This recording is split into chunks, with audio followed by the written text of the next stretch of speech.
მოგესალმებით ტაბულას ეთერში ჩვენ ვსაუბრობთ რელიგიაზე მე ლევან სუთიძე ვარ გმადლობთ რომ გვიყურებთ დღეს ჩვენთან სტუმრად არიან მეშვიდე დღის ქრისტიან ადვენტისტთა ეკლესიის წარმომადგენლები ბატონი ბორის ჭარაია და ბატონი გრიგოლ წამალაშვილი მოგესალმებით ბატონებო კიდევ ერთხელ დიდი მადლობა სტუმრობისთვის ჩემთვის ეს პატივია ამდენად ჩემთვის ცნობილია გუშინ თქვენ აღნიშნეთ ქრისტიან ადვენტისტთა ეკლესიის 100 წლის იუბილეს საქართველოში მე დარწმუნებული ვარ რომ ქართული საზოგადოების დიდმა ნაწილმა არიციან ვინ არის რა არის ეს ეკლესია რას ასწავლის ის და როგორია მისი ისტორია საქართველოში ამიტომ ბატონო ბორის თქვენგან დავიწყოთ რას ასწავლით რა არის მთავარი გზავნილი რომ ადვენტის როგორც ჩემთვის არის ცნობილი ეს ნიშნავს მოსვლას მეორედ მოსვლის მოლოდინს უპირველეს ყოვლისა მინდა მადლობა გადაგიხადოთ მოწვევისთვის და მოგილოცოთ ტოლერანტობის კომაგის ჯილდო რომელიც მიიღო თქვენმა საავტორო გადაცემამ საუბარი რელიგიაზე ეს მოხდა ტოლერანტობის საერთაშორისო დღისადმი გამართულ დღისადმი მიძღვნილ ღონისძიებაზე 17 ნოემბერს თქვენ გადმოგეცათ ეს ჯილდო რელიგიათა საბჭოს სახელით და მინდა აღვნიშნო ის წვლილი რომელიც თქვენ შეგაქვთ ტოლერანტობის დამკვიდრების საქმეში. დიდი მადლობა. ახლა რაც შეეხება კითხვას უშუალოდ 100 წლის იუბილე 100 წელი საქართველოში და ჩვენი საზოგადოება ჯერ კიდევ არ არის ინფორმირებული ვინ არის და რას წარმოადგენს ეს ეკლესია მათ შორის იმიტომაც ეს ჩვენი ბრალიც არის მედიის ბრალიც არის ჩვენ ნაკლებ დროს ვუთმობთ ხოლმე რელიგიურ უმცირესობებს მიკუთვნებული ჯგუფების პრეზენტაცია საქართველოს ჩვენ ძირითადად იმას ვაშუქებთ ხოლმე თუ ვინმე სცემეს და ასე შემდეგ ხო ძალადობას პოზიტივი არ შურუქდება და მრავალფეროვნება ამიტომ მინდა დავიწყოთ აი ამ მრავალფეროვნება 2014 წელს მეშვიდე დღის ქრისტიან ადვენტისტთა ეკლესიამ აღნიშნა საქართველოში თავისი არსებობის 100 წლის იუბილე მეშვიდე დღის ქრისტიან ადვენტისტთა ეკლესია არის დინამიურად მზარდი პროტესტანტული საერთაშორისო ეკლესია რომელსაც თავისი წევრები ყავს მსოფლიოს 208 ქვეყანაში იგი აერთიანებს 30 მილიონამდე ადამიანს ქადაგებს სახარებას მსოფლიოს 892 ენაზე და ეწევა აგრეთვე სოციალურ მსახურებას მსოფლიოს 100 მეტ ქვეყანაში ეკლესიასთან არსებობს დახმარებისა და განვითარების საერთაშორისო ორგანიზაცია ADRA რომელიც ახორციელებს საქველმოქმედო საქმიანობას. კი ბატონო, საქველმოქმედო საქმიანობას დავუბრუნდებით, იმიტომ რომ სოციალურ მსახურებას რო ვახსენებთ ხოლმე ჩვენი მაყურებელი არ არის მიჩვეული რა არის სოციალური მსახურება. ბატონო გრიგოლ, მოდი თქვენთან გადმოვალ, მაშინ იმ შეკითხვით რაც წეღან დავსვი. რას ასწავლის თქვენი ეკლესია, რით განირჩევა ის სხვა ქრისტიანული კონფესიებისგან და სხვა რელიგიური ჯგუფებისგან? როგორც აღნიშნა ბორისმა, ეს არის პროტესტანტული სარწმუნოება. პროტესტანტული ეწოდება იმის გამო, რომ არის რაღაც საერთო ნიშანთვისებები, რაც გვაერთიანებს ჩვენ პროტესტანტულ ეკლესიებთან, სხვა ეკლესიებთან. მაგრამ როგორც აი სახელში ჩანს, ხო, ყველაზე დიდი აქცენტი, რომელსაც აკეთებს ჩვენი ეკლესია, არის მეორედ მოსვლა, ქრისტეს მეორედ მოსვლა. ჩვენი ეკლესიის მისია არის, რომ შევახსენოთ დედამიწის მკვიდრთ, რომ ის შეპირება, რომელიც უფალმა მოგცა ჩვენ, რომ ის კვლავ დაბრუნდება დედამიწაზე და რომ იქნება იმ წყობის, იმ ასე ვთქვათ, წესრიგის, რაც არსებობს დღესდღეობით დედამიწაზე, დასასრული და ახლის დასაწყისი. მეშვიდე დღის მიუთითებს მეოთხე მცნებას 10 მცნებაში, რადგან დღესდღეობით ქრისტიანულ სამყაროში არ არის ცნობილი, ამაზე ნაკლებად საუბრობენ, რომ არსებობს ასეთი მცნება. 10 მცნებაში 10 მცნება ყველა მიცის შაბათი. დიახ. რომელიც მოითხოვს ადამიანისგან შაბათის დაცვას, წმინდად ყავი შაბათი დღე. და ზოგადად ჩვენი ეკლესია ხაზგასმით ხაზს უსვამს იმას, რომ ძალიან მნიშვნელოვანია ჩვენ რომ დავიცვათ ღმერთის მცნებები. იყოთ ღმერთის ერთგულები ყველა იმ ცნებაში, რაც მან მოგცა ჩვენ. აი შაბათთან დაკავშირებით, როგორც მე ვიცი, თქვენ კვლავ ძველი ტრადიციით, რომელსაც თუ არ ვცდები, ადვენტისტები უწოდებენ ღვთაებრივი ავტორიტეტის მიერ დადგენილ შაბათს. მე მინდა მაყურებელს შევახსენო, რომ ქრისტიანებისთვის ესეთი დღე, ცენტრალური დღე, კვირის მანძილზე იქცა კვირა დღე, ხოლო თქვენთვის კვლავ არის შაბათი. თქვენ ფიქრობთ, რომ ეს არის დადგენილი ღვთის მიერ და აი როგორ აღნიშნავთ ხოლმე აი შაბათს? თუ შეიძლება მუშაობა მაგალითად, აი იუდეველები როცა იცავენ მაგალითად შაბათს, იქ მუშაობა და საქმე აკრძალულია. რა თქმა უნდა, როგორც მცნებაში წერია, არასაქმეა აკეთო ამ დღეს, ანუ ჩვენ ამ დღეს თავს ვიკავებთ ყოველგვარი საერო საქმიანობისაგან. თვითონ სიტყვა შაბათი ქართულად გადმოვიდა პირდაპირ ებრაულიდან შაბათ ებრაულად და ეს სიტყვა ნიშნავს შეწყვეტას ყოველგვარი საქმიანობის და მცნება გვეუბნება რომ 6 დღე იმუშავე და აკეთე შენი საქმეები, მე-7 დღე მიუძღვენი უფალს შენს ღმერთს. ანუ ეს არის ის დღე, როდესაც ჩვენი სარწმუნოების წარმომადგენლები უძღვნიან მთლიანად ამ დღეს ღმერთს. ამ დროს ტარდება ღვთისმსახურება, ღვთისმსახურების შემდეგ სხვადასხვა საქმიანობით შეიძლება დაკავდეს ადამიანი, ანუ შეიძლება ბუნებაში გავიდეს, ან ნათესავები მოინახულოს, ანუ ჩვეულებრივად დასვენების დღეა. ანუ მაგალითად თუ ჩაითვლება მუშაობა და ამ კითხვას იუდეველებსაც ხშირად უსვამენ ხოლმე, ხო? თუ ვინმეს უჭირს იმ დროს და მაგალითად ადვენტისტი, მორწმუნე არის ექიმი. მას აქვს უფლება თუ არა გადაუდებელი სამედიცინო, ასე ვთქვათ, ფუნქცია შეასრულოს. მე მოგახსენებთ, რომ მე-7 დღის ადვენტისტთა ეკლესიას აქვს შექმნილი ერთ-ერთი ეკლესიებს თუ სხვა ეკლესიებს შევადარებთ, ერთ-ერთი უმსხვილესი ქსელი ჰოსპიტალების და კლინიკების. დიახ. და ეს კლინიკები და ჰოსპიტალები შაბათსაც მუშაობენ ჩვეულებრივად, ანუ ჩვენმა უფალმა გვაჩვენა ჩვენ იესო ქრისტემ, რომ როდესაც იყო აქ დედამიწაზე გახსოვთ, იყო შემთხვევები იუდეველები გრძალავდნენ განკურნებას ადამიანის და უბრაზდებოდნენ იმ ადამიანებს, რომლებიც მოდიოდნენ იესოსთან, რომ მიეღოთ განკურნება. და იესომ პირიქით აჩვენა მათ შაბათის ნამდვილი მნიშვნელობა, რომ შაბათი ზუსტად ემსახურება ადამიანთა ხსნას და პირიქით შაბათს კურნავდა ხშირად განზრახ ისე აკეთებდა, რომ შაბათს მოეხდინა ესეთი ეპატაჟიც იყო. ანუ არა კაცი შაბათისთვის, არამედ შაბათი კაცისათვის. ბატონო ბორის, მოდი მივყვეთ ახლა ქრისტიანობის ფუნდამენტურ პრინციპებს და იმისთვის რომ მაყურებელმა გაიგოს მიმგზანდებით. თქვენ აღიარებთ სამებას. ჩვენ ვაღიარებთ ერთ სამპიროვან ღმერთს, მამას, ძესა და სულიწმინდას. თქვენ აღიარებთ ქრისტეს და მის ორ ბუნებას, ჩვენ ვიზიარებთ ქრისტიანული სამყაროს რწმენას იესო ქრისტესადმი და მონანიებისა და ნათლობის აუცილებლობას. ამავე დროს ბიბლია არის მიჩნეული როგორც რწმენისა, ისევე ცხოვრების საზომად. სოლა სკრიპტურა, როგორც ეს პროტესტანტულ ტრადიციაში. მხოლოდ წმინდა წერილი და არავით არის საეკლესიო ავტორიტეტი. ეს გასაგებია. თქვენ ადვენტისტები, ხო? მე როგორც ვიცი, ეს რელიგიური ჯგუფი დაიბადა მე-19 საუკუნეში, მოლოდინში, ქრისტეს მეორედ მოსვლისა რა. მე როგორც ქრისტიანი, თუ ასე შეიძლება მეწოდოს, ყოველ შემთხვევაში გავბედავ რომ თქვა, ყოველთვის მაინტერესებდა ხოლმე და მაღელვებდა ერთი რამ. სახარებაში ჩვენ ვკითხულობთ, რომ ის მოვა მალე.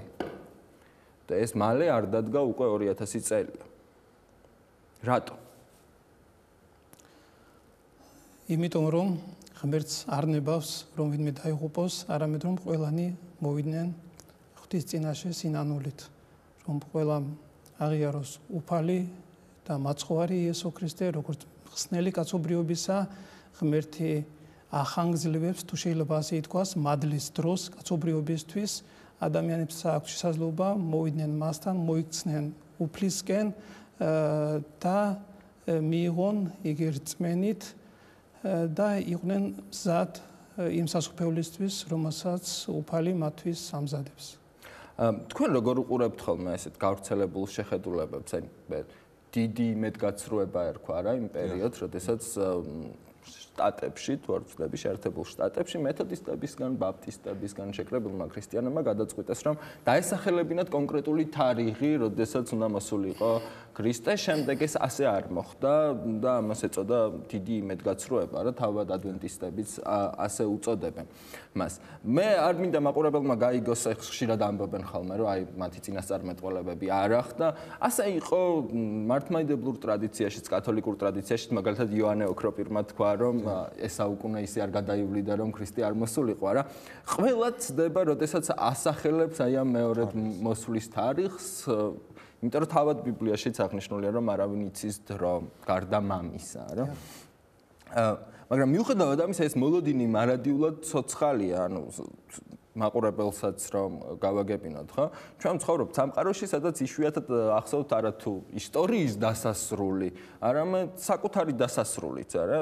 ჩვენ ვმალავთ სიკვდილს, ჩვენ ვმალავთ, რომ ერთხელ იქნება დრო, როცა აღარ ვიქნებით, არა? ჩვენ ვიცილებთ ამ აზრებს საკუთარი თავიდან, მაგრამ ქრისტიანები ცხოვრობენ memento mori, ხო, გახსოვდეს სიკვდილი, მარადიული სიკვდილის ხსოვნაში და მარადიულ ხსოვნაში, რომ ქრისტე ერთხელ გაიმარჯვებს ბოროტებას. ამიტომ იბადება ხოლმე ძალიან ხშირად, რომ აი რაღაც ჩიპები მაგალითად, ხო, რომ ეს არის ანტიქრისტეს მოსვლის წინაპირობა. თქვენ როგორ უყურებთ აი ამ მოლოდინს, თუ ხედავთ რაიმე ნიშნებს, თქვენი რელიგიური ჯგუფი აი ამ მოსვლის ნიშნებს და თუ გაქვთ რაიმე, ასე ვთქვათ, უკვე ნიშანი იმისა, რომ შეიძლება მეორედ მოვიდეს ის, ვინც იშვა ბოსელში თავის დროს. რაც შეეხება მოლოდინს, მეორედ მოსვლის მოლოდინს, უნდა ითქვას, რომ მეშვიდე დღის ქრისტიან ადვენტისტთა ეკლესიის მიერ არასდროს არ ყოფილა დასახელებული მეორედ მოსვლის თარიღი, რამე თუ მეშვიდე დღის ქრისტიან ადვენტისტთა ეკლესია ორგანიზაცია ჩამოყალიბდა 1863 წელს. ხოლო ის მოლოდინი, რომელიც აერთიანებდათ სხვადასხვა კონფესიისა და დენომინაციის წარმოადგენლებს, ეს იყო მე-19 საუკუნის დასაწყისში, იყო მოძრაობა, რომელსაც ეწოდა ადვენტისტური მოძრაობა, ანუ ელოდნენ ქრისტეს მალე მოსვლას, ის იმედგაცრუება, რომელიც მოხდა ამ მოძრაობაში, ეს იყო 1854 წელს, ხოლო ადვენტისტთა ეკლესია ჩამოყალიბდა გაცილებით გვიან. შემდეგ. დიახ, ეს კარგია რომ ეს მოლოდინი იყო სხვადასხვა რელიგიურ მიმართულებებში. შეიძლება დავამატო. დიახ. საქმე იმაშია, რომ საერთოდ თუ გამოვიკვლევთ ისტორიას, საიდან წარმოიქმნა ეს მოლოდინი 1854 წელს. მილერი ზუსტად ეს პიროვნება, რომელიც იყო ერთ-ერთი მქადაგებელი, მაუწყებელია ეს იმის შესახებ, რომ ქრისტეს მეორედ მოსვლა მოხდებოდა 1854 წელს, იკვლევდა დანიელი წინასწარმეტყველის წიგნს. რომელშიც მერვე თავში, მე-14 მუხლში არის მითითებული რაღაც კონკრეტული პერიოდი. იქ წერია 2300 საღამო და დილა და შემდეგ საწმინდარი განიწმინდება. მან როდესაც გამოიკვლია ეს ტექსტი, თან იქ შემდეგ მოყვება. მოდი მაყურებელს შევახსენებ, რომ დანიელის წიგნი ეს არის ძველი აღთქმისეული წიგნი, რომელსაც არ აღიარებენ იუდეველები და აღიარებენ ქრისტიანები. ხომასია? მე რამდენადაც ვიცი, დანიელის წიგნი არის შესული ძველი აღთქმის კანონში და იუდეველები აღიარებენ მას. რამდენადაც ჩემთვის ძველი აღთქმის კანონში როგორ იქნება, როცა ახალ აღთქმას არ აღიარებენ. წერილების კანონში შედის. რამდენადაც მე ვიცი, უბრალოდ შეიძლება არის რაღაც აგრძალვები ზოგი წინასწარმეტყველის განმარტებაზე, როგორც მომისმენია. დიახ. თქვენ გსურდათ რაღაც ის ციტირება, როგორც დიახ, იქ წერია, რომ 2300 საღამო და დილა, როდესაც ეკითხება იქ მას ესმის დანიელს, რომ მიდის საუბარი თავის ხილვაში და იქ არის ესეთი პასუხი, რომ ეს გაგრძელდება 2300 საღამოს და დილას და შემდეგ საწმინდარი განიწმინდება. მილერის მიერ იყო განმარტებული შემდეგ, რომ საწმინდარი ეს არის დედამიწა და საწმინდარი განიწმინდება, ეს იმას ნიშნავს, რომ ქრისტე მოვა დედამიწაზე და ცეცხლით განწმენს დედამიწას. გამარგლავს თავის კალოს. დიახ, და აქედან გამომდინარე იყო ესეთი მოლოდინი, რომ აი შემდეგ იყო გათვლილი ეს პერიოდი, იქ მე-9 თავში არის მითითებული, საიდან უნდა დაითვალოს ეს პერიოდი, იქ ბრძანება გამოვიდა იერუსალიმის აღმშენებლობის შესახებ და მიიღეს ეს წელი 1854 წელი. და შემდეგ უკვე, როდესაც გამოიკვლიეს საერთოდ ეს თარიღი, მიხვდნენ, საერთოდ იყო ახსნილი, რას ნიშნავს საწმინდარი და სად არის დღესდღეობით საწმინდარი. როდესაც ვკითხულობთ ახალი აღთქმის წიგნებს, გამოცხადებას მაგალითად, იქ ჩანს, რომ ღმერთის ტაძარი იმყოფება ზეცაში. და სატაძრო და საწმინდრის მსახურებას, როდესაც ვიკვლევთ, ჩვენ ხედავთ, რომ იქ არის პირდაპირ მითითებული, რომ საწმინდრის განწმენდა ხდებოდა ერთხელ წელიწადში. იუდაიზმში ეს დღე ცნობილია როგორც იომ კიპური, ანუ განწმენდის დღე, ან კიდევ სხვანაირად სამსჯავროს დღეს უწოდებენ. როდესაც მღვდელმთავარი შედიოდა წმიდათა წმიდაში და გამოქონდა მთელი ისრაელის ცოდვები გარეთ ეზოში, სადაც იყო განტევების ვაცი. იმ ვაცზე აღიარებდა ისრაელის მთელ ცოდვას და შემდეგ ამ ვაცს აგდებდნენ უდაბნოში.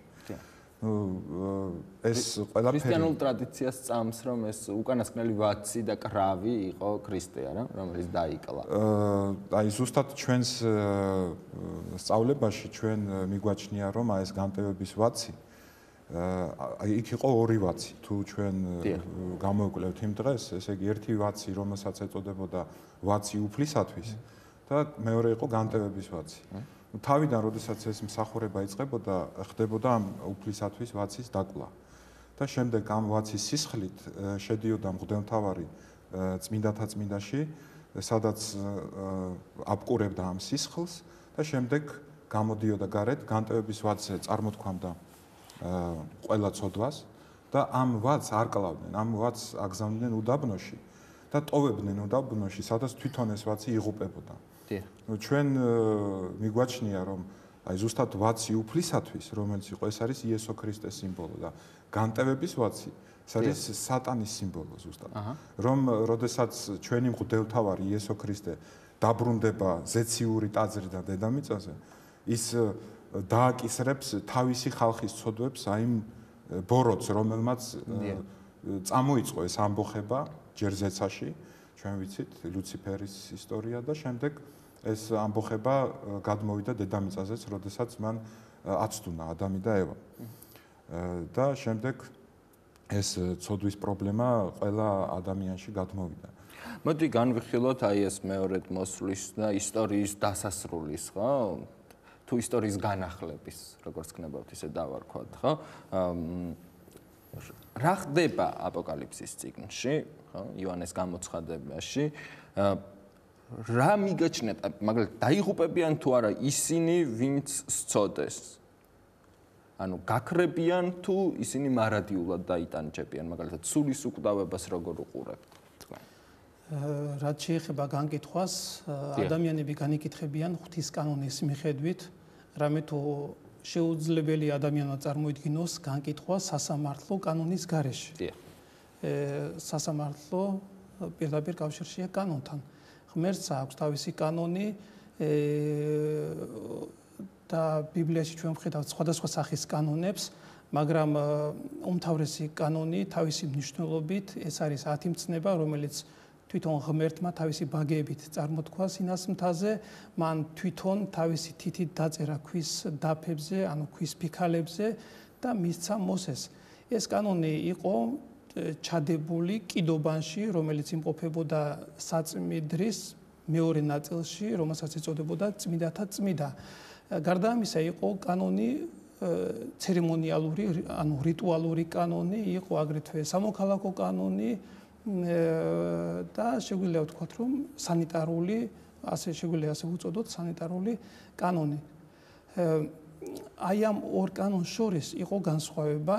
პირველი ის, რომ ღვთის 10 მცნება იყო მოთავსებული ღვთის კიდობანში, ეს წერია მეორე რჯულის მე-10 თავში ამის შესახებ, ხოლო მეორე კანონი, რომელსაც ეწოდებოდა მოსეს კანონი, ანუ მოსეს რჯული იდო კიდობნის გვერდით. ამის შესახებ წერია მეორე რჯულის 31 თავში.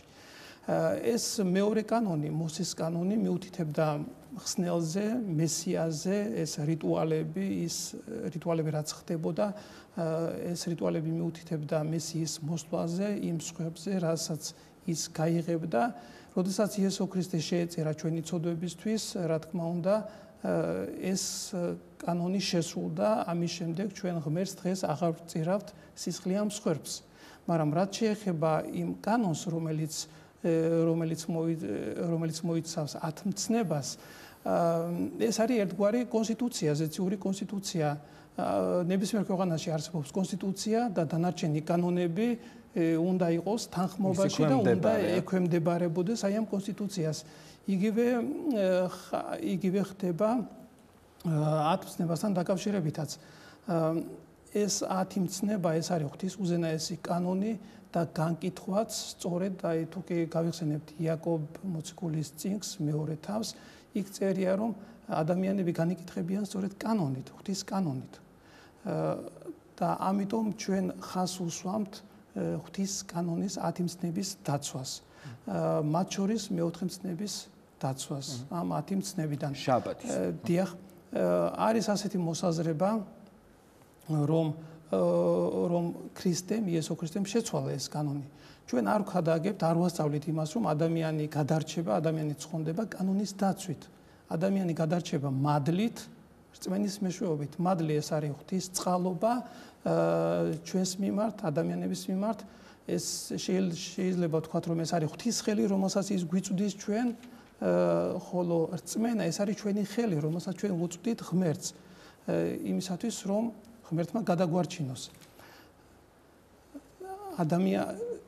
ბოლო დროს განკითხვის დღეს ადამიანების განკითხვა მოხდება სწორედ აი ამ ღვთის კანონის მიხედვით, 10 მცნების მიხედვით. რამე თუ მაცხოვარმა თქვა, ბევრი მეტყვის მე იმ დღეს უფალო განაშინ სახლით არ წინასწარმეტყველებდით, განაშინ სახლით არ ვდენიდით, ეშმაკებს და განაშინ სახლით არ ვახდენდით მრავალ სასწაულს.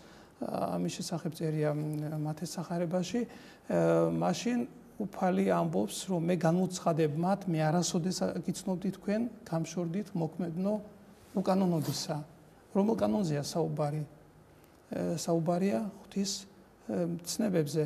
როდესაც მათეს სახარების 19 თავში წერია, რომ როდესაც ერთი დიდარი ჭაბუკი მივიდა იესო ქრისტესთან და ეკითხება თუ როგორ შევიდეს ის საუკუნო სიცოცხლეში, იესო ქრისტე ეუბნება მას, დაიცავი მცნებები. შემდეგ ეს ჭაბუკი ეკითხება თუ რომელი მცნებები უნდა დაიცვას. 10 ღვთის კანონი, 10 მცნება, ამ 10 მცნებაში საუბარია როგორც ღვთისადმი დამოკიდებულებაზე, ასევე მოყვასისადმი დამოკიდებულებაზე. თუ კი განვიხილავთ პირველ 4 მცნებას, აქ ჩვენ ვნახავთ ღმერთისადმი დამოკიდებულებას. დანარჩენი 6 მცნება საუბრობს ადამიანებისადმი დამოკიდებულებაზე და ის რომ უნდა გვიყვარდეს უფალი ღმერთი ჩვენი მთელი ჩვენი გულით, სულით და ძალით, ეს ნიშნავს სწორედ იმას, რომ თუ კი ჩვენ გვიყვარს უფალი, ჩვენ დავიცავთ მის მცნებებს, რაც ეხება მასთან ურთიერთობას. თუ კი გვიყვარს ჩვენი მოყვასი, მაშინ დავიცავთ იმ დანარჩენ მცნებებს, რომელიც წერია დანარჩენ იმ 6 მცნებას, რომელიც წერია 10 მცნებაში. ამას მე ისე ზოგადად ვამბობ, არის გავრცელებული აზრი, რომ იესო ქრისტემ შეცვალა ეს მცნებები და დაიყვანა 2 მცნებამდე. გიყვარდეს ღმერთი და გიყვარდეს მოყვასი. მაგრამ გიყვარდეს ღმერთი, ამის ეს მცნება არის ეგრეთ წოდებულ ძველ აღთქმაში. მეორე რჯულის მე-6 თავში წერია, რომ უნდა გიყვარდეს ღმერთი. აგრეთვე ის, რომ უნდა გიყვარდეს მოყვასი, ეს წერია ლევიანთა წიგნში, ლევიანთა წიგნის მე-19 თავში. ეს 2 მცნება მანამდეც იყო, მაშინ რატომ ამბობს ქრისტე, რომ აი ამ 2 მცნებაზე არის დამოკიდებული მთელი კანონი? საქმე იმაშია, რომ ქრისტემ არ შეცვალა ეს 10 მცნება 2 მცნებით, არამედ მან დაანახა ამბობენ ხოლმე რომ ის შეიცვალა, ანუ პრიმა რა არის, ხო? თქვენ ახსენეთ ახლა კონსტიტუცია, ხო?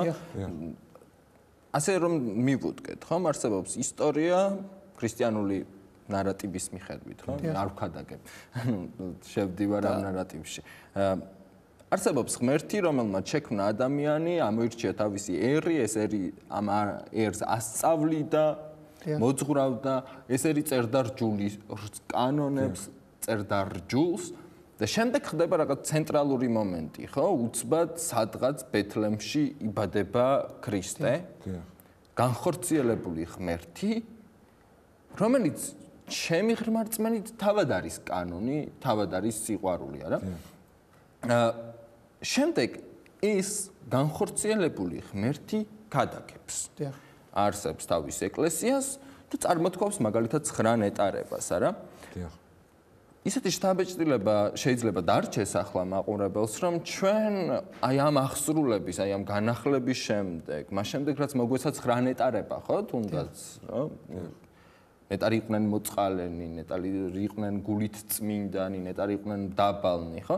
ამის შემდეგ ჩვენ კვლავ ვუბრუნდებით იქ, სადღაც მოსესთვის ფუნდამენტური კანონის მიცემას, რომელსაც ბუნებით კანონსაც ეძახიან ხოლმე, ხო? ანუ რომელიც კროს-კულტურულია და რომელიც მეტნაკლებად ყველა იმ ერისთვის იყო პრინციპული, რომელიც არსებობდა საუკუნეების მანძილზე, არა? მიუხედავად იმისა, რომ მათ არ მიუღიათ გამოცხადება.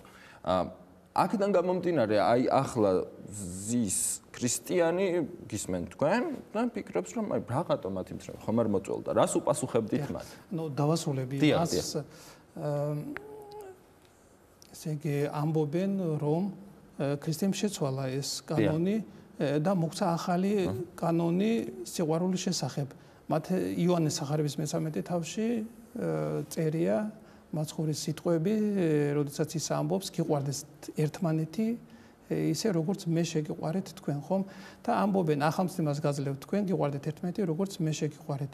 ამბობენ, რომ აი ახალი ცნება მოხდა, გიყვარდეთ ერთმანეთი, ხომ? სიყვარულის ცნება, როგორც თქვით, ეს არ იყო ახალი, ახალი იყო ის, რომ ქრისტეს მიმდევრებს, მის მოწაფეებს უნდა ყვარებოდათ ერთმანეთი, უნდა გვიყვარდეთ ჩვენ ერთმანეთი, ისე როგორც ქრისტემ შეგვიყვარა. ანუ თავგანწირული სიყვარულით. ცნება სიყვარულის შესახებ არ იყო ახალი, ახალი იყო ის, რომ უნდა გვიყვარდეს ერთმანეთი თავგანწირული სიყვარულით. როგორ გვიყვარდეს? მაცხოვარმა ხაზი გაუსვა იმას, რომ არ არის საკმარისი თუ შეიძლება ასე ითქვას, კანონის ასოების დაცვა. არამედ უნდა დავიცვათ მისი არსი, მისი სულისკვეთება. თუ კი ჩვენ ადამიანი არ მოგვიკლავს, მაგრამ გვაქვს განზრახული მისი მოკლა, ქრისტეს სიტყვების მიხედვით ჩვენ უკვე შევცოდეთ. თუ კი დედაკაც ნდომით ვუყურებთ, ნიშნავს რომ უკვე შევცოდეთ ქრისტეს სიტყვების მიხედვით. ანუ ქრისტემ დაგვანახა სულიერი მხარე აი ამ თავისი კანონისა. როგორც ვამბობ, კანონის დაცვით არ ცხონდება, არ გადარჩება ადამიანი, არამედ ეს არის მისი გადარჩენის ნაყოფი, ეს არის მისი ქრისტიანული ცხოვრების ნაყოფი. რამე თუ ქრისტიანობა ეს არ არის რაღაც თეორია, ეს არ არის განყენებული რაღაც აზროვნება, არამედ ეს არის პრაქტიკული, ზნეობრივი, მორალური ცხოვრება. შეიძლება დავამატო, როდესაც იესო ამბობს ამ ორ მცნებას, სიყვარულის მცნებას, კონტექსტი არის ის, რომ ეკითხებიან, რომელი მცნება არის ყველაზე მთავარი რჯულში. და იესო პასუხობს და ამბობს, რომ შეიყვარე უფალი ღმერთი შენი, მთელი შენი ძალით, მთელი შენი სულით და გულით და შემდეგ ამატებს შეიყვარე მოყვასი შენი, როგორც თავი შენი და ამ ორ მცნებაზე არის დამყარებული მთელი რჯული ამბობს. ნუ ფაქტიურად იესო ამბობს, რომ რჯულის დაცვა სიყვარულის გარეშე არის უაზრობა, ანუ არაფრის მომტანია საერთოდ. ნუ არსი რჯულის საერთოდ და კანონის დაცვის არის სიყვარული. თუ შენ არ გიყვარს მოყვასი შენი და თქვათ სიცრუეს არ ამბობ მის შესახებ, ან არ პარავ არაფერს, ხო? ეს არ არის რჯულის აღსრულება. უნდა გიყვარდეს და იესო მაჩვენა ეს სულიერი მხარე, ეს თავარი რაც არის მთავარი რჯულში. კი, პავლემ ეს კორინთელთა მე-13 თავში შესანიშნავად თქვა რა ანგელოზებთა და ენაზეც რომ მეტყველებდე თუ სიყვარული არ მაქვს, რვალი ვარ და მოჟღარუნე წინწილა რა. ბატონებო, მე სურს შევეხო სოციალურ მსახურებას, თქვენ სოციალურ მსახურებას, ჩვენთან მიიჩნევა, რომ საჭიროა მხოლოდ პირის გაღება და ზიარება, ხო? საჭიროა მხოლოდ ლოცვა, საჭიროა მხოლოდ პირჯვრის გადაწერა და ხატებთან დგომა და ლოცვა. მაგრამ ნაკლებ არის საჭირო ის, რასაც უცნაური ორი სიტყვა, ხო, სოციალური მსახურება. რა მნიშვნელობა აქვს საქმეს იმისთვის, რომ იყო ქრისტიანი და რას აკეთებს თქვენი ეკლესია ამისთვის?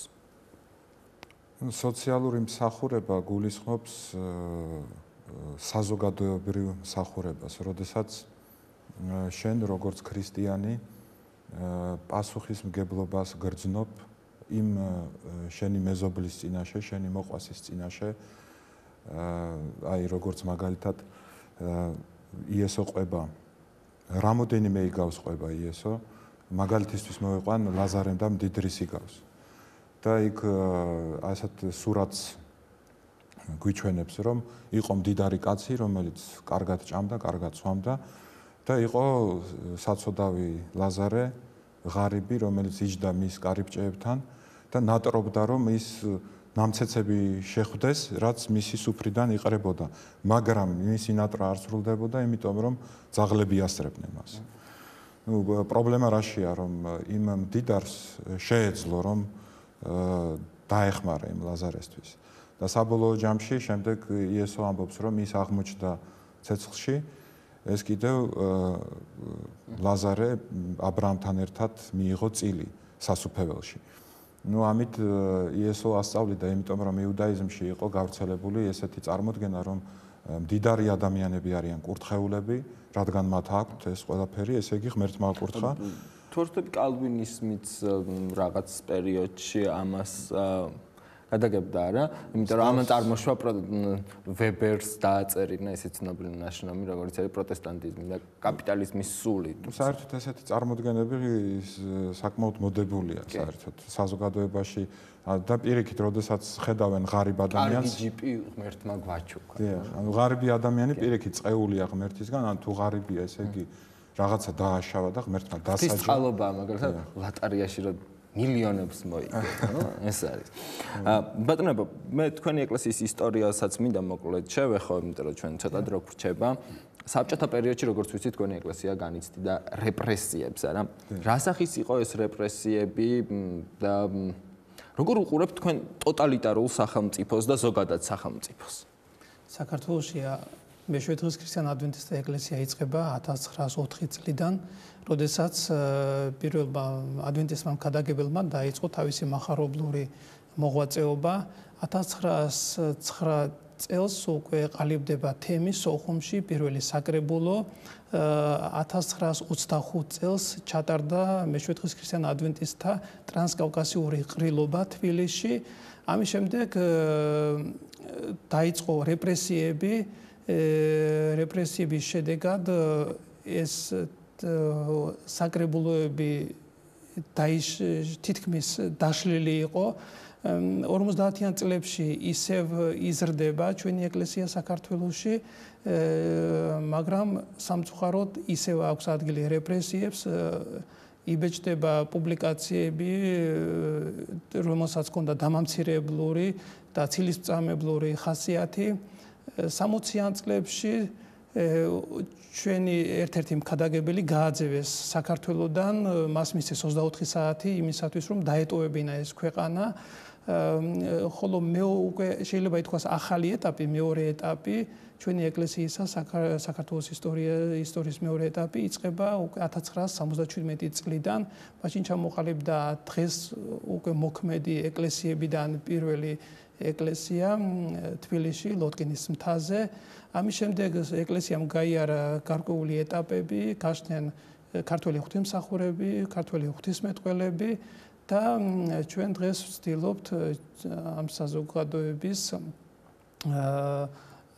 კეთილდღეობის საქმეში შევიტანოთ ჩვენი წვლილი, ვქადაგებთ სახარებას იესო ქრისტეს მეშვეობით გადარჩენის შესახებ, ვქადაგებთ ღვთის სიყვარულს, რამე თუ ღმერთმა ისე შეიყვარა ეს წუთისოფელი, რომ მან მისცა თავისი ძე მხოლოდ ჩობილი იესო ქრისტე, რათა ყველა ვისაც წამს იგი კი არ დაიღუპოს, არამედ ჰქონდეს საუკუნო სიცოცხლე.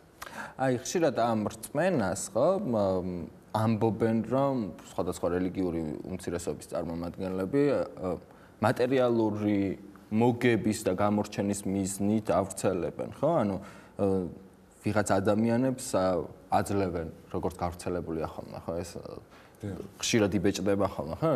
ვერმიშელზე გაყიდული მართლმადიდებლობა და ასე შემდეგ, ხო? თქვენ თუ იყენებთ სოციალურ მსახურებას აი ამ მიზნებისთვის. ანუ თქვენთან შეუძლია მოვიდეს მართლმადიდებელს ისარგებლოს თქვენი მომსახურებით, თქვენი ქრისტიანული სწავლებით, ისე რომ მას არ მოსთხოვოთ, რომ ის ადვენტისტი გახდეს, იმიტომ რომ ბევრი ამას აკეთებს ტრადიციულ რელიგიურ ჯგუფს გულისხმობ. მაგალითად, მართლმადიდებელი ეკლესია, მაგალითად, სხვა ქვეყნებში, თუნდაც მუსლიმები, ხო? ანუ ეს არ სწორად მინდა გავიგოთ. ხშირად ქრისტიანული მისია, ხშირად სოციალური მსახურება არის ხოლმე გამოყენებული აი ამ რწმენის გასავრცელებლად. მე მაინტერესებს თქვენ როგორ უყურებთ ამ საკითხს. საერთოდ, როდესაც იქადაგება სახარება, როდესაც ჩვენი ეკლესია ღებულობს ადამიანს. დიახ. მან უნდა გაიაროს მომზადება. დიახ. როგორც სახარების მიხედვით ვიცით, 3 წინაპირობა ნათლობის არის ცოდვების მონანიება, იესო ქრისტეს რწმენა და მესამე არის ცოდნა იმ ძირითადი სწავლების, რაც არის დიახ, სახარებაში. ასწავლეთ ყოველივე, რაც მე თქვენ გამცნეთ, ამბობს იესო ქრისტე. და აქედან გამომდინარე, როდესაც ჩვენს ეკლესიაში ადამიანი ენათლება, მან უნდა განაცხადოს საჯაროდ, რომ ის იზიარებს იმ სახარებისეულ პრინციპებს, ეთანხმება იმ სწავლებას ბიბლიურს, რომელსაც ასწავლის ეკლესია. ამის გარეშე ეკლესია არ მიიღებს უბრალოდ ადამიანს თავის წიაღში.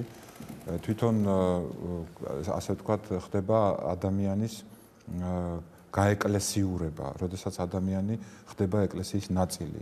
ეკლესიის წევრები ხედავენ, რომ ის ადამიანი მოდის, ესწრება ღვთისმსახურებას, მონაწილეობს მონანიების ნაყოფი არის იმ ადამიანის ცხოვრებაში. ანუ ასილარი ყულაბაში და მე თქვენ ბავშვს მოგინათლავთ, ასეთი რამ არ ხდება? არა, არავითარ შემთხვევაში. არავითარ შემთხვევაში ეს დაუშვებელია და ეს დანაშაულია ღმერთის წინაშე. ხა შეიძლება არის შემთხვევები, როდესაც თვითონ ადამიანი არაკეთილსინდისიერად იქცევა და რაღაც კონდეს თავისი პირადი მიზნები და რაღაც გააკეთოს, ხო? მე ხა არ ვიცი. ყველას ნაცვლად ვერ ვიტყვი, მაგრამ ჩვენი ეკლესიის პოზიცია არის ძალიან ამხრივ მკაფიო, ჩვენ მოვითხოვთ ჩვენი წევრებისაგან, ჩვენი მრევლისაგან, რომ იცავდნენ აი იმ სწავლებას და ცხოვრობდნენ იმის მიხედვით, რასაც გადაგებს ეკლესია. ბატონო ბორის თქვენ რა კომენტარი გაქვთ ამასთან დაკავშირებით? სწორად მინდა გამიგოთ, მე დაცრილი ვარ ყოველგვარი სტერეოტიპისგან, რომ ვიღაც რაღაცას ფულის გამო აკეთებს, უბრალოდ ეს კითხვა შეიძლება გქონდეს მაყურებლის ნაწილს და მე მინდა რომ მე რელიგიურმა ჯგუფებმა მინდა ხოლმე რომ უპასუხონ ამ კითხვებს, რომლებიც არსებობს, იმიტომ რომ ჩვენ შეგვეძლო ის არ შეგვემჩნია, მაგრამ ის ხომ არსებობს, ამიტომ საშუალება გვაქვს უპასუხოთ. ეკლესიის ზრდა განპირობებული იყო იმ დემოკრატიული ცვლილებებით, რასაც ადგილი ჰქონდა 90-იანი წლებიდან საქართველოში, მაგრამ ძნელი ადამიანი დაეთანხმოს იმას, რომ მანამდე თითქმის 100 წლის განმავლობაში რეპრესიების დროს ჩვენი ეკლესია ეწეოდა სამხადაგებლო მოღვაწეობას ანგარებით. რამე თუ მქადაგებლების ნახევარი, რომლებიც გააცინბირეს თითქმის ნახევარი ცოცხალი არ დაბრუნებულა, ანუ თითქმის ნახევარი იქ დაიღუპა. და ძნელია ამ დროს ადამიანმა თქვას, რომ ისინი ამას აკეთებდნენ რაღაც ანგარებით. ისინი ამას აკეთებდნენ რწმენით. დღესაც პრინციპში საზოგადოებაში ხშირად ხდება სხვა რწმენის წარმომადგენლის მარგინალიზაცია, ძალიან ხშირად და ანუ მოტივს ვერ ხედავ მე როგორ შეიძლება ადამიანს ჰქონდეს აი ესეთი არაჯანსაღი მოტივი, რომ თქვათ შეუერთდეს. იქცეს გარიყულად, ხო, რა ჩვენი საზოგადოების პრობლემაა. ბატონო, თუ გაქვთ თქვენ ქართული საზოგადოებისთვის კიდევ რამე სათქმელი, მე გაძლევთ რამდენიმე წუთს და თუ არა და ჩვენ შეგვიძლია დავასრულოთ გადაცემა. უბრალოდ თქვენი დასმული შეკითხვა იყო, მე მგონი ვერ გავეცით პასუხი, ანუ სხვა თემაზე გადავედით, როდესაც დასვით შეკითხვა სულის უკვდავებასთან დაკავშირებით. ჩვენი ეკლესიის შეხედულება. მე უბრალოდ მინდა რომ აღვნიშნო ჩვენი ეკლესიის პოზიცია არის ასეთი რომ სულის უკვდავება არ არის უპირობო.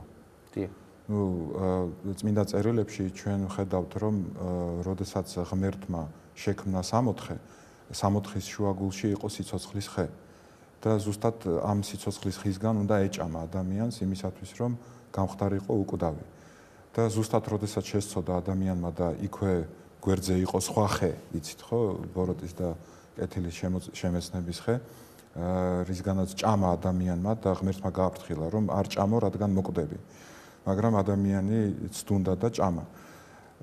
ზუსტად ეს მომენტი მიუთითებს, რომ ადამიანის უკვდავება თავიდანვე იყო პირობითი.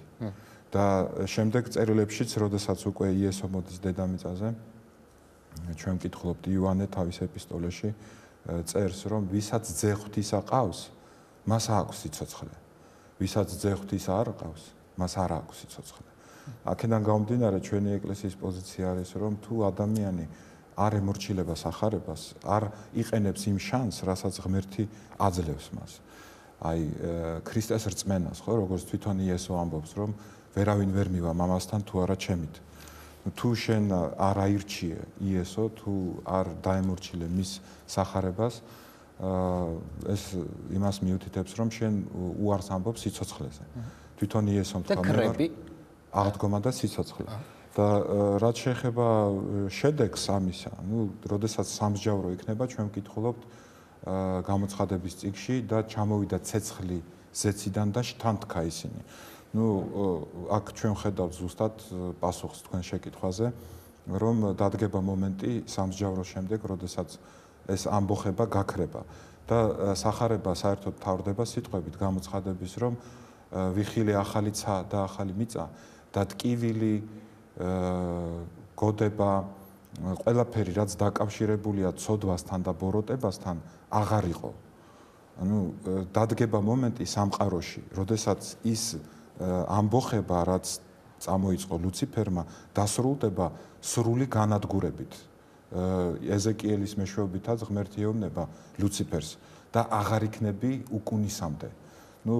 ფერფლად გაქცევ ეუბნება ლუციფერს. ანუ დადგება დღე, როდესაც ღმერთი გააქრობს ბოროტებას და ის აღარ იარსებობს. გასაგებია, ბატონო ბორის, თუ გააქვთ თქვენ რაიმე სათქმელი? მე მინდა ვთქვა ის, რომ გვიყვარდეს ერთმანეთი ქრისტეს მიერი სიყვარულით, გვიყვარდეს ღმერთი და გვიყვარდეს ჩვენი მოყვასი. მინდა წავიკითხო იოანეს პირველი ეპისტოლეს მეხუთე თავიდან სიტყვები, შემდეგი სიტყვები, ვინაიდან ღვთის სიყვარული ისაა, რომ ვიცავდეთ მის მცნებებს, ხოლო მისი მცნებები მძიმე როდია. გვიყვარდეს ღმერთი და თუ გვეყვარება ღმერთი და მოყვასი ჩვენი, მისი მცნებების დაცვა ჩვენთვის არ იქნება მძიმე, რამე თუ ვისაც უყვარს მისთვის მძიმე არ არის, რამე შეასრულოს ის რაც არის მის მიერ დავალებული, ხოლო უფალი კი გვავალებს ჩვენ, რომ გვიყვარდეს ერთმანეთი ისეთი სიყვარულით, როგორი სიყვარულითაც მან ჩვენ შეგვიყვარა. მე მგონი შესანიშნავი დასასრული გამოვა სიყვარულის ბოლო სიტყვებით. ჩვენ შეგვეძლო ბევრი გვესაუბრა სულის უკვდავებასთან დაკავშირებით. მე დარწმუნებული ვარ, რომ ბევრ ქრისტიანულ კონფესიას ექნებოდა სხვა არგუმენტებიც, მაგრამ სამწუხაროდ ამის დრო არ არის. ჩვენ გვსურდა თქვენი ეკლესიის ძირითადი დოგმატური სწავლებების პრეზენტაცია საზოგადოებისთვის. მე მგონი ეს ჩვენ ნაწილობრივ გამოგვივითა კიდეც. დიდი მადლობა სტუმრობისთვის. მე იმეს დავიტოვებ, რომ თქვენ კვლავ იქნებით ჩემი სტუმრები, გისურვებთ წარმატებებს და გისურვებთ, რომ არასდროს გახდეთ დისკრიმინაციის მსხვერპლი საქართველოში. საუბარი რელიგიაზე ამით დასრულებულია. ჩვენ ერთმანეთს მომავალ 4 შაბათს შევხვდებით. მადლობთ რომ გვიყურეთ და არ დაგავიწყდეთ მოიწონოთ ჩვენი Facebook გვერდი.